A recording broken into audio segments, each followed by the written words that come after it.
what it really means to be a Muslim.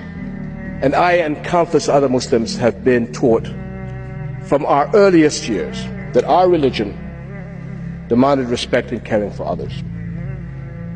The Prophet Muhammad, peace and blessings be upon him, said, "None of you has faith until you love for your neighbor what you love for yourself." This is what it means to be a Muslim. Among the very names of God we hear the compassionate, the all-merciful. All my life, every day, I have heard and used the greetings, Assalamu alaikum, a wish for the other to be blessed with peace.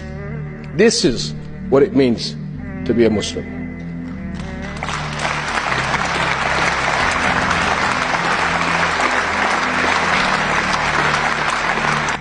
More than 1,000 years ago, before the Geneva Conventions, Muslim soldiers were ordered not to kill a child, a woman,